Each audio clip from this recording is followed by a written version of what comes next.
Bonsoir à toutes et tous, c'est les Actions Furieuses de ce jeudi. Comme d'habitude, avertissement, cette vidéo est uniquement à but pédagogique.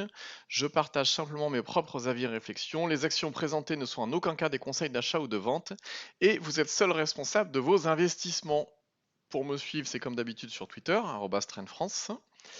Et on va passer à la citation du jour. Les marchés financiers sont généralement imprévisibles, donc il faut avoir différents scénarios. L'idée que l'on puisse réellement prédire ce qui va se passer contredit ma façon de voir le marché. Et c'est de George Soros. Allez, on passe sur le CAC. Et bien sur le CAC, on a perdu la zone de force. Donc nous n'avons plus de probabilité haussière avec nous. En semaine, non plus. Donc sur ce, hein, il faut faire attention tout bêtement. Alors malgré tout, il y a eu quelques belles performances, on va regarder ça. Il y a eu BAM Group qui a cassé, alors on la suit depuis la cassure de l'oblique baissière qu'on a là, on a regagné la zone de force. Et là, aujourd'hui, on a cassé les 3,11 qu'on avait tracés, donc plutôt bien, il y a des volumes, c'est bien. On a également BKR alors, qui n'a pas performé aujourd'hui, mais il y a un truc suffisamment intéressant pour surveiller. On a des petites bougies cadeaux, là, on en a deux de suite. Toujours ce niveau-là qui est identifié. Et puis derrière, par contre, on va se méfier, on aura une résistance dynamique. Si on regarde les volumes, ils sont décroissants. Donc tout est bon pour qu'il y ait une cassure et une explosion derrière.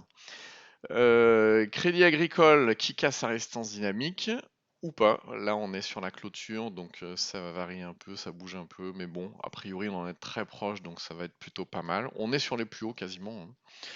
On a également Engie qui a cassé ses derniers plus hauts qui étaient là, après avoir cassé la résistance dynamique ici, et puis avoir offert une petite bougie bien sympathique. On a Eramet qui, alors là pour le coup c'était un échec, qui a eu déjà du mal hier à casser son oblique baissière qu'on avait tracé ici, on avait entouré la zone, et qui aujourd'hui a encore du mal. Il y a une belle mèche, donc la raison elle est toute bête, hein, il n'y a toujours pas de volume. On voit là c'est pas suivi, il y a des cassures mais elles sont pas suivies. C'est le marché aussi qui veut ça en ce moment, hein. On a Renault, là par contre, on n'a pas eu beaucoup de volume, mais par contre on a réussi à casser et on va clôturer au-dessus du seuil qu'on avait tracé ici, qui avait été testé un paquet de fois. Donc Renault, on est quasiment sur les plus hauts, hein, c'est bien. On a alors Renault, le truc, ce qu'on guettait, c'est quoi? C'est on anticipe la cassure de la résistance dynamique qu'on a là. Donc on est déjà en zone de force en mensuel. Donc ce qu'on va jouer, c'est un scénario en daily qui va progressivement basculer sur les unités supérieures pour nous amener jusqu'au mensuel qui pourrait casser sa résistance dynamique. Si jamais il n'y arrive pas, et qu'il y a un échec, on a le temps de sortir avec un petit quelque chose, etc. En semaine, on est pas mal. Et en journalier, voilà, on a cette cassure-là. SES, alors on n'a rien fait aujourd'hui, par contre, elle résiste plutôt pas mal. On est toujours sous cette résistance qu'on a tracée. Derrière, on aura encore la résistance dynamique à passer, mais bon, elle résiste plutôt pas mal, donc c'est à surveiller dans les jours qui viennent, cette cassure-là. On a également Société Générale qui, elle, pour le coup, avait cassé sa résistance oblique qu'on avait tracée là, avait méché sur sa résistance dynamique, et la résistance dynamique, aujourd'hui, ça passe. Entre-temps, on a déclenché la zone de force, bleu turquoise sur l'indicateur extra trend, donc on est sur une zone à forte probabilité haussière.